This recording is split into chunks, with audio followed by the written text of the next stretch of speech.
இந்த கருவாட்டு குழம்பு ஒரு கரண்டி இருந்தால் போதும், சாப்பாடு நம்ம சாப்பிட்டுக்கிட்டே இருப்போம். அந்த அளவுக்கு டேஸ்ட்டாக இருந்துச்சு. கத்திரிக்காய், முருங்கைக்காய், மொச்சக்கொட்டை போட்டு நெத்திலி கருவாட்டு குழம்பு, ஐயோ அல்டிமேட்டு. அதுக்கு காரணம் என்னென்னு பார்த்தீங்கன்னா, நான் மண் சட்டியில் செஞ்சுருந்தேன். அதனால தான். ஸோ எப்படி செய்யலான்னு பார்த்துடலாம். மண் சட்டி நல்லா காஞ்சதுக்கப்புறம் நல்லெண்ணெய் ஊற்றி கடுகு, வெந்தயம், பூண்டு, சின்ன வெங்காயத்தை போடுங்க. அது இன்னும் டேஸ்ட் நம்மளுக்கு கொடுக்கும்.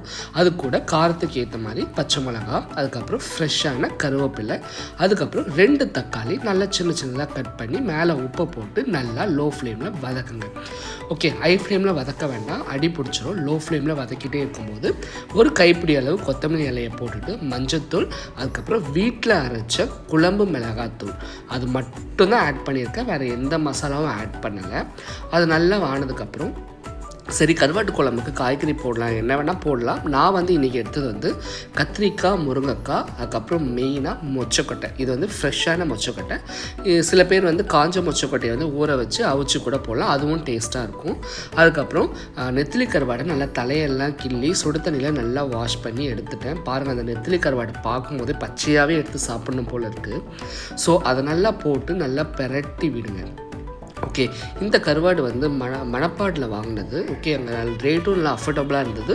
அதேமாதிரி நல்லா ஃப்ரெஷ்ஷாக நல்ல குவாலிட்டியாக இருந்துச்சு. ஓகே, நல்லா பரட்டி விட்டுடலாம். ஓகே, பரட்டி விட்டதுக்கப்புறம் ஒரு பெரிய நெல்லிக்காய் சைஸில் கருப்பு புளி நான் ஊற வச்சுருந்தேன். அந்த தண்ணியை 1 கப் ஊற்றிட்டு அதுக்கப்புறம் குழம்புக்கு தேவையான தண்ணி அதையும் ஊற்றி நல்லா 10 நிமிஷம் ஹை ஃப்ளேமில் கொதிக்க விடுங்க.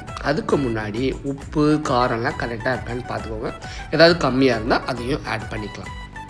அதுக்கப்புறம் மூடி வச்சு அதை நல்லா கொதித்து வரும்போதே அங்கே கொதிக்கிறது கருவாட்டு குழம்பா மீன் குழம்பா அப்படின்றதுக்கு சந்தேகமே இல்லை. கருவாட்டு குழம்புடைய வாசனை தனியாக நமக்கு தெரிஞ்சிடும். அதனால் அது அப்படியே அந்த வாசனை பிடிச்சிக்கிட்டே நல்லா சாப்பாடு சாப்பிட்ருவேன். பட் இருந்தாலும் சாப்பாடு இருக்குல்ல, ட்ரை பண்ணி பார்த்துருவோன்னு சொல்லிவிட்டு அந்த பவுலில் இருக்கக்கூடிய அந்த கருவாட்டு குழம்பை அந்த வெள்ளை சாதத்தில் அப்படியே கொஞ்சம் ஊற்றி அப்படியே பிணைஞ்சு அந்த கத்திரிக்காய், மொச்சக்கொட்டை, அந்த ஒரு நெத்திலி கருவாடை எடுத்து சாப்பிட்டேன்.